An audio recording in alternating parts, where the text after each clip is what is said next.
In today's episode, we will explore the essential rules to a wealthy financial life that can help you take control of your financial destiny and pave the way to your financial prosperity.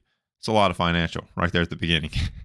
From setting clear financial goals to budgeting, saving, and investing wisely, we're going to unravel the key principles that successful individuals use at building long-lasting wealth. Whether you're just starting on your financial journey or you're seeking to optimize your current strategies, this episode is going to equip you with actionable tips and insights to make better and informed decisions so you can achieve financial freedom. So let's jump into this exploration of wealth building tips and the rules that come with it that can help you take charge of your financial future. Let's jump in. Welcome to the Financial Mirror. Financial Mirror, where future success is reflected in our knowledge of fixing the one thing we can control, ourselves.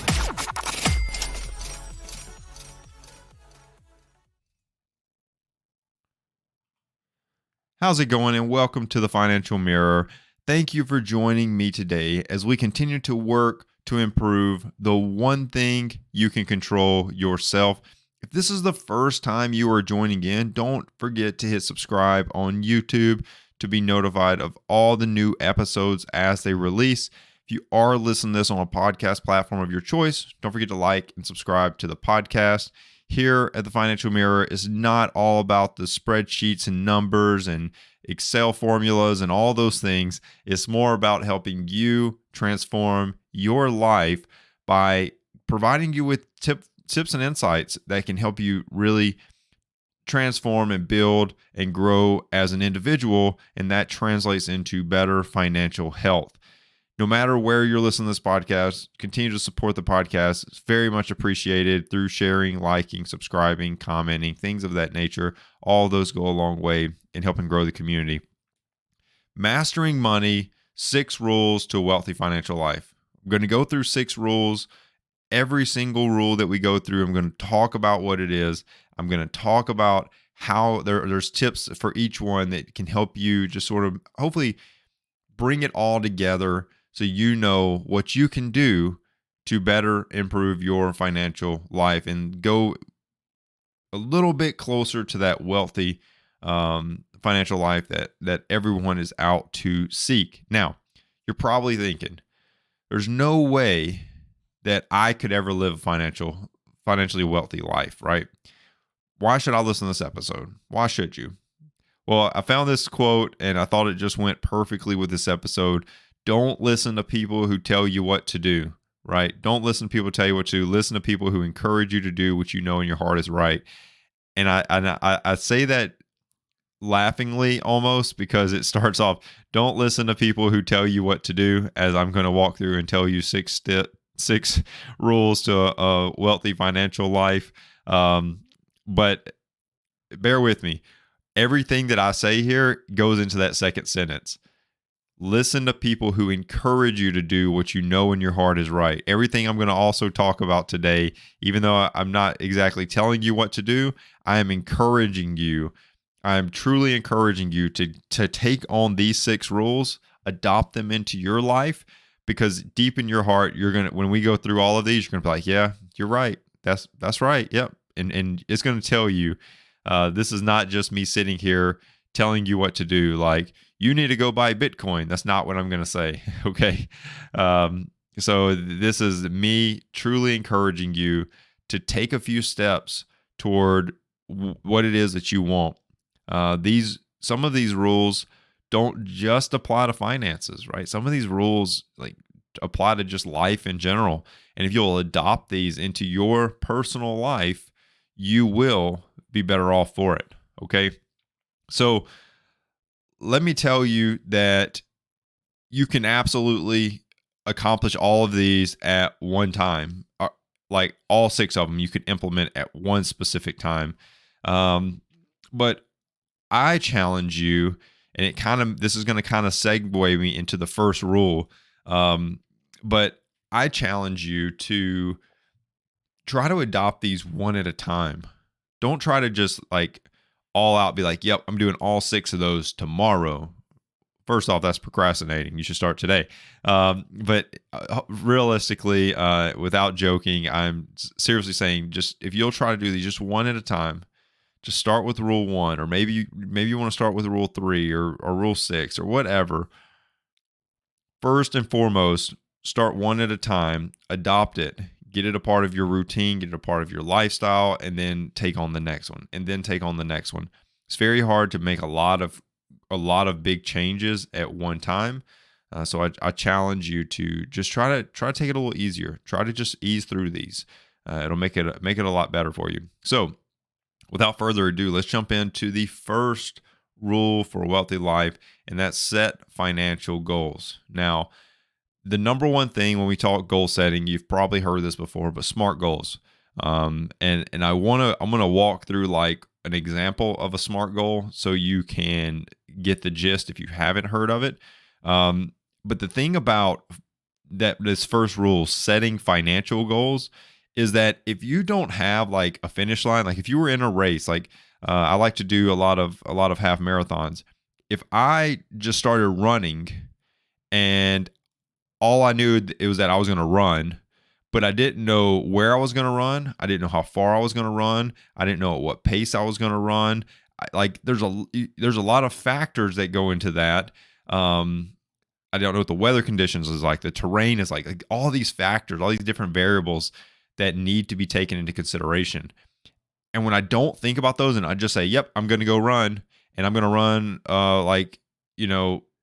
whatever, like I don't know anything about the run. I'm just running, right?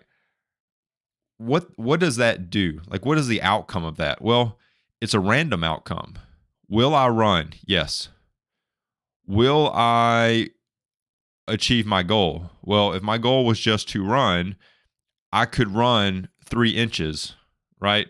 Well, that's more than a step for me. I'm a pretty tall guy, but if I just said I'm going to run, I could literally just run to the mailbox and back, right? Did that actually achieve the outcome that I wanted, right? If is the outcome cardio fitness? Is the outcome that I just want to complete a half marathon? Is the outcome that I want to lose weight? Is the outcome, like, what is the outcome?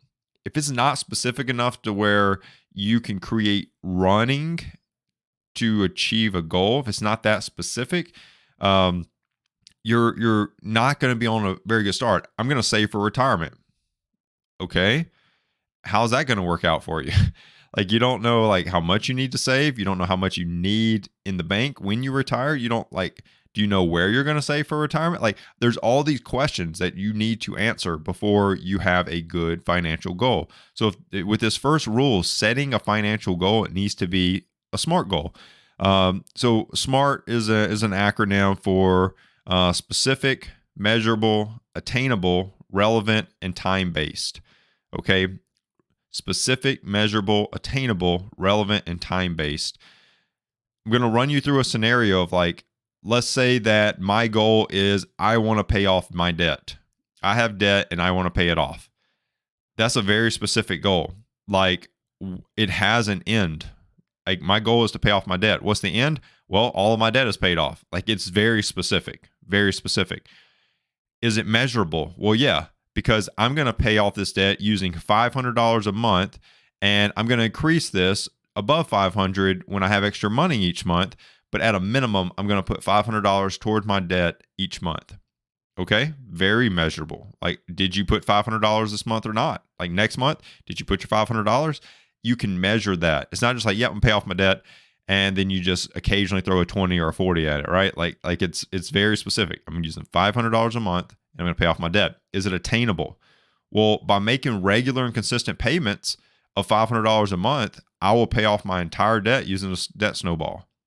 Well, that's attainable, right? That's the attainable part of my goal that I'm setting here.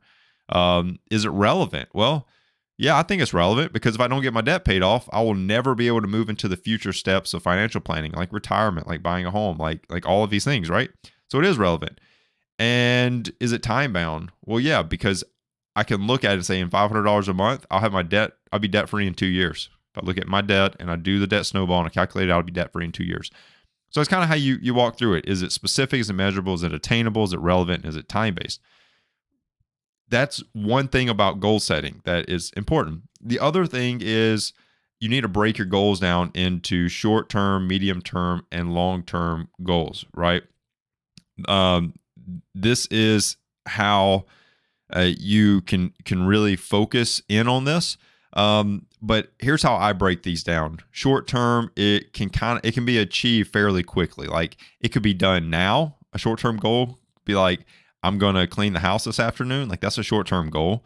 But it also could be something that happens, and the cutoff for that is it can happen in the next few days, maybe a few weeks, but once you get outside of like 2 months, you're getting more into that medium term goal. Okay. So short term could be I'm going to enroll in college, I'm going to clean the house, I'm going to wash the car, I'm going to run 10 miles this week. Like all of these things are short term goals. Medium term, we kind of get into that. It requires some planning and there's a few additional steps. It's just not like something you do. So short term, I look at it as like it's just something you do. Like you just go and do it. You're kind of just like you want to do it like now, like you're thinking about it, but it doesn't really require much planning. Medium term requires a little planning. And it probably is going to take enough planning and a few steps to get ready that it could take you between 2 months and 3 years to do it, right? It's a pretty big window for medium term, but that's kind of how I look at that. So if you wanted to complete a half marathon, there would be some training involved, maybe 12 weeks lead up to the race or whatever, but that's kind of that medium term planning. Maybe you want to, like, I need to do some yard landscaping at the house here. What plants am I going to use? When am I going to do it? What time of the day am I going to do it? When am I going to make time available in my day to do it? What do I have all the tools I need to pull everything? Like all of these things are requirements, a few steps for me to complete that medium term goal. And then that long term is 3 years or more, probably multiple steps, like buying a house, for instance. Let's think about that. You got to save for the house. You got to get pre-approved for the house. You got to look for the house. You got to put in an offer on the house, and then you got to buy the house. Kind of a lot more steps involved in that, but very specific. Biggest thing here when we think about, this first rule of setting financial goals is you need to break down your goals into smaller actions and be flexible and patient. Everything's not going to always go exactly the way that you wanted. Just be flexible and patient and know that you are continuing to strive and make effort to make it to that goal, and you will achieve it. Okay. So that's number one. The first rule is setting financial goals. The second rule is you've got to budget and save. You've got to budget and save. Dave Ramsey says right here, you can see on the screen, a budget is telling your money where to go instead of wondering where it went.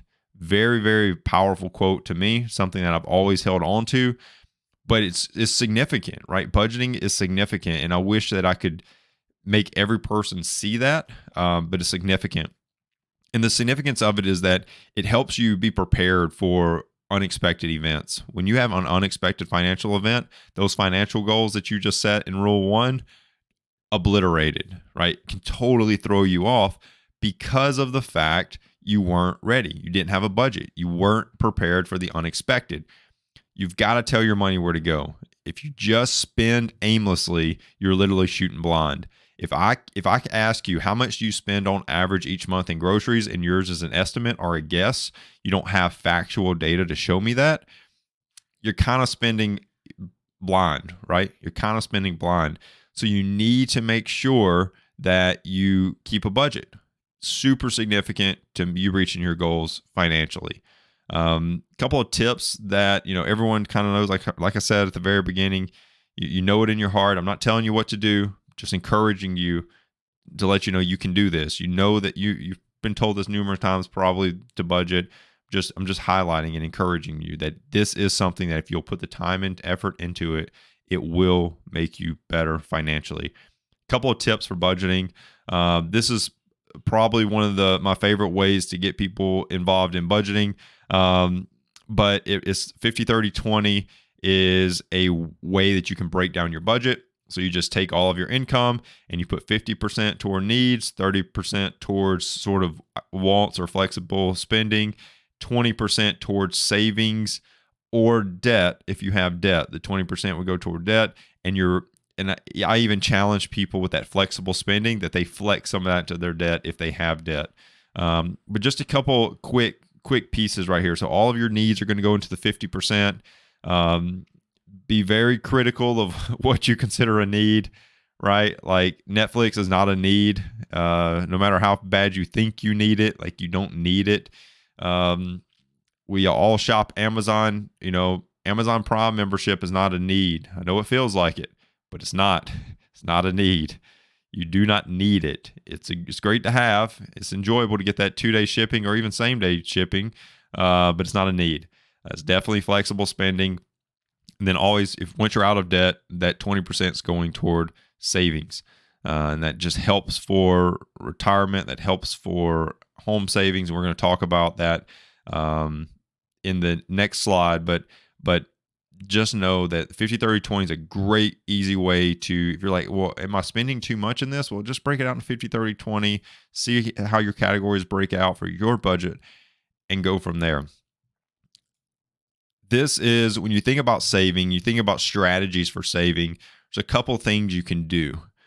First thing is you've got to pay yourself first. So that 20% savings, once you realize how much income you have, that 20% savings needs, as soon as you have that opportunity to transfer it into your savings account, do it. Pay yourself first. Don't wait till the end. You will find a new home for that money, and it will not go to where you wanted it. So pay yourself first. Always spend less than you earn. Don't start spending more each time you get a raise, right? When you get a raise at work, don't go off and just spend it aimlessly, right?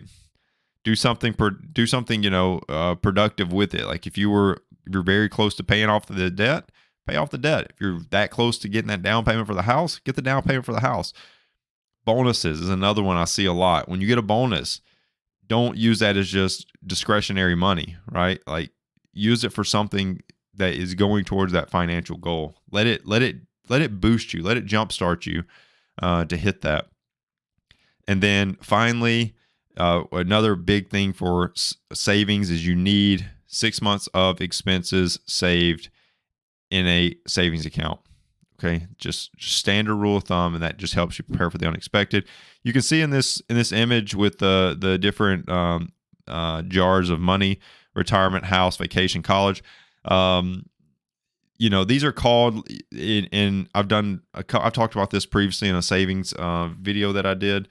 This is like a sinking fund, right? Like maybe you are wanting to go on a vacation, so you just drop a little money in there. That's kind of how these like jar, if you did like a jar thing, but you could also just look at these as like savings accounts, right? With a bank, you could have 5 savings accounts and put money in them for specific purposes.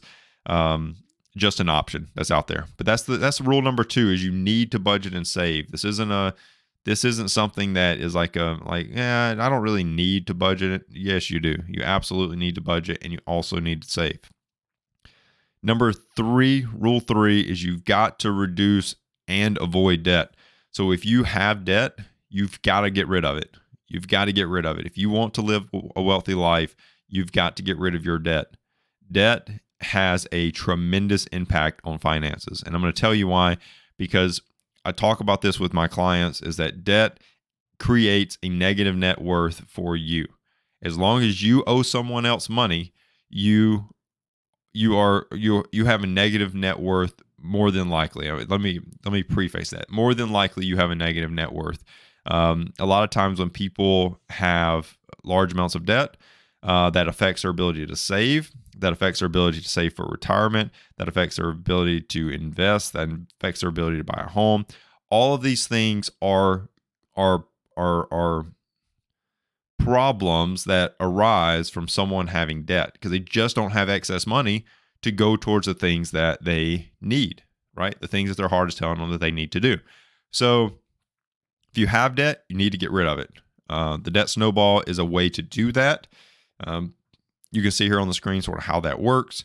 You just list all your debts out, smallest to largest, make minimum payments on every single debt except for your smallest one. And then for the smallest debt, pay as much as possible. As soon as that smallest debt is paid off, everything you are paying toward it, roll it into your second smallest debt, and keep paying minimums across the board. And you just keep doing that over and over again. By the time you get to your last debt, all the minimum payments plus that initial smallest amount that you were paying is all going toward that largest debt. And you can really bust through that pretty quickly. So that's just a strategy to get rid of your debt if you have it. But for those of you that are already debt free, I challenge you to avoid debt as much as possible. I know that buying a home, you're going to pick up a mortgage more than likely. If you can pay cash for the house, great. But more than likely, you're going to pick up a mortgage. Get rid of it as fast as possible. Reduce that debt, and then avoid debt once more, right? But keep doing it. Avoid debt as much as possible. It will set you back financially. Okay. So that's rule number 3, reduce and avoid debt. Rule number 4 is you need to invest wisely. There is a huge power of investing early, even if it's just a very small amount. At the very end of this, when I wrap up this episode, I'm going to show you a chart of how this kind of looks. But for right now, just know that even if you just invest a very small amount, it's powerful. It's truly powerful. Discipline. The number one thing when we think long-term wealth is discipline. Discipline is what keeps you from it. 1,000% is discipline. Whether that be investing even when you don't want to, whether that be not buying that expensive car, whether that be like all of these things, it is discipline that keeps you from building long-term wealth, right? 100%, 1,000%, 10 million%. Discipline is what keeps people from building it. So how should you invest, right? How should you invest? Well, you need to be saving 15% of your income into a retirement account, whether that be an IRA, a 401k, a 403b, whatever. You need to be saving money, 15% into a retirement account. This is after the 6 months is saved, okay? I would get my savings up before I just jumpstart the investing into the retirement accounts. After you get the 6 months saved, you're contributing 15% towards your retirement account. You can start investing. You can start putting additional money into funds, mutual funds that track the total U.S. market. You can put it into various funds that are out there, and I'm not going to go through each individual fund that's available. Just go look up mutual funds that track the total U.S. stock market. They need to have nearly zero expenses and fees that go with them. There's mutual funds out there that cost a lot of money to invest in them. So take a look at that. Make sure it has no fees or nearly zero fees and expenses, and invest in those, and invest automatically in those, right? Go back to paying yourself first. You've got all of your savings done. As soon as you're done hitting that savings number, start paying off your home, start investing, start doing all these things to start growing your money and building that long-term wealth. But that's how you do that. That's how you focus on investing wisely. You do it in the correct order. So that's number 4, invest wisely. Number 5, maintain positive mindset and discipline. Just talked about that. And I want you to know that this plays a major role in living a wealthy life. 100% does.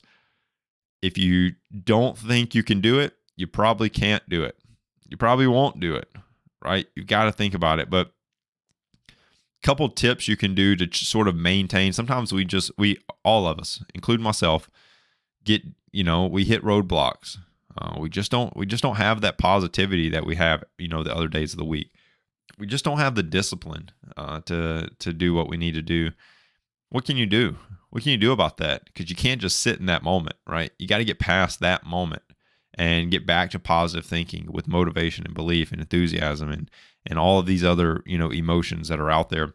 What can you do? Well, you can adjust. You can adjust how you were doing it, maybe as much as you were doing. So like you're trying to maintain this positive mindset and discipline, and you get down, you can adjust and say, you know what, maybe I'm not going to do as much as I normally do, but I'm going to keep pushing. I'm going to keep going. That's number one thing you can do. Another thing you can do is you can focus on what you can control. Sometimes we let, you know, external factors affect our discipline, affect our positive mindset. Um, and it's normally things that are completely outside of our control, right? Completely outside of our control. You got to focus on what you can control and go from there. Okay. Remember, failure is not an option. It's never an option. Um, you can adjust. Like I said in the first little tip, you can adjust, but keep going. Don't let failure ever become an option. And then the last one that I always stick to is you have to accept responsibility for everything. You've got to find something that you learned that you can take responsibility for, right? You can sit around and play blame games with everybody else, but when it all comes down to it, I say this because the Financial Mirror, I started with this mindset that we have to improve the one thing we can control, and that's ourselves. Like that's the philosophy, that's the motto that the Financial Mirror lives and breathes. Is you've got to work on improving the one thing you can control. There's only one thing you can control, and that's yourself. You can't control the way someone perceives what you say. You can't control the way that your boss is talking to you or praising you or tearing you down. You can control what you can control, and that's yourself. You can't control um, how much money an organization is going to pay you. What you can control is the amount of effort that you put into that. What you can control is making yourself invaluable, right? Or valuable. Which one is it? By making yourself irreplaceable. How does that sound? Because I invaluable, maybe that is the right word. I don't know. Maybe it's just so valuable. Anyways, now I'm gonna invaluable. What does the Google say? The Google says priceless. Uh, yeah, I guess I could use invaluable. Anyways, you have to make yourself so valuable to the company that they just can't get rid of you. But what you can't control is what they do, like how much they pay you, or how much they praise you, or how much they reward you, or whatever. Control what you can control, accept responsibility. And that's rule number 5, maintain a positive mindset and discipline. And the last one, as we wrap this up, is seek a professional when you can. I have this philosophy around like do-it-yourself projects. I'll do some planning. I'll do some looking. I'm like, okay, I can do this DIY project, but I really think thoughtfully about DIY projects. Like, can I actually do it? And I'm honest with myself, because there has not been one time, there's probably been 10 times where I've started a project. I've done the project, but it turned out terrible. So then I have to pay someone, I have to hire an expert to finish my do-it-yourself project and fix whatever I broke in the meantime. So I say that to say, seek a professional when you need help. There are huge benefits in seeking professionals when you need help. When you need help with your physical fitness, you go hire a personal trainer. Go hire someone that will help you. If you need help eating the right things, go hire a nutritionist. When you need help with your money, hire a financial coach. When you need help making sure that your taxes are done appropriately, hire a tax professional. There are people out there that are meant to help you. Like their whole passion in life is to help you. And I threw my website up here because obviously I have a passion in life to help you with your personal finances. So if that's something that you're interested in, you can always just go down to the website and the link. We talk about it at the end, but I talk about it at the end of every episode. But regardless if it's personal finance, if it's personal training, if it's taxes, if it's investing, if it's whatever, find a professional that can help you with that matter. Okay. And then lastly, I wanted to finish with this chart, but achieving a wealthy life it's really not that hard, right? Sorry, my throat got dry. It's really not that hard, but it takes time. So I threw this chart up here because it shows wealth accumulation over 25 years. If you invest, so the column on the left, the y-axis here, is your monthly investment. So let's just go to the bottom. Let's go to the bottom as a goal, right? You invest $250 per month at an 8% returns is kind of the standard that I like to teach off of. 8% return. You do $250 a month for 25 years at an 8% return, you'll have $147,000. That doesn't sound like a lot. It doesn't. 25 years, like, halfway to retirement age, or right there, getting close to it. Actually, that's like 75% retirement age. That's not a lot. But what I want you to think about is $250 is what you can afford possibly right now. $50 is possibly what you can afford right now. Think about when you stay committed and disciplined and focused, how you're going to pay off that debt, how you're going to all of a sudden build up additional income. You're going to get raises. You're going to get bonuses. You're going to get all of these things. You will eventually you're going to pay off your house. You will eventually get to where you can invest more each month. And let's just say on average, you can save $1,000 a month. At an 8% return, you'd have about $588,000, right? So you can see the goals. At an 8% return, to have $1 million, you need to be saving about $1,750 a month. There's your goal. In 25 years, there's your goal. But all in all, achieving a wealthy life is not hard. If you'll stick to those 6 rules and you'll follow them closely, you will live a wealthy life. You will. You 100% will. And I don't care how much money you make right now. I don't care how much money or how old you are, how close you are to retirement, how young you are. Like, it doesn't matter. Like, none of that matters. Stick to these 6 rules and you will live a financially wealthy life. You will. Now, like I alluded to before, if you do want to hire a personal finance coach, I'm happy to be your personal finance coach. Just head over to thefinancialmirror.org, hit book down in the middle of the screen. First thing I like to do is a free consultation. It takes like 15 minutes of your time. We just interact, we talk, figure out what's going on. How could I help? If we decide that maybe the personal finance coach is not exactly what you need, I can help, push you to where maybe there's a professional out there that can help you. And if it is, we'll get you set up on a package that is right for you, so we can get you to your financial goals that you set in that first rule. If you do want to give an extra dose of support to the stream, head over to thefinancialmirror.org/shop and pick you up some awesome financial mirror gear. All the money goes right back into the stream to make it better and improve the quality of all the content that gets put out. And it's just another way for you to show your support outside of just liking and sharing and commenting. Just a little extra dose. So I appreciate everyone for tuning in. I appreciate everyone for spending some time with me today. It's truly an honor to be able to bring you this information and try to help as much as I can to help you achieve your personal finance goals.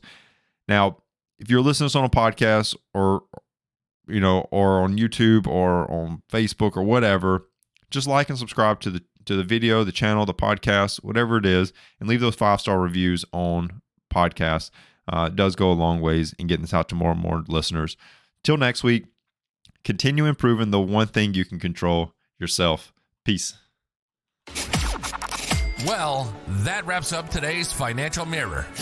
Join us next week as we continue to work on ourselves, change our mentality, and to commit to achieving the success we always envisioned. Regardless of your platform, help us grow as a community. Please like, subscribe, and share with the people in your lives.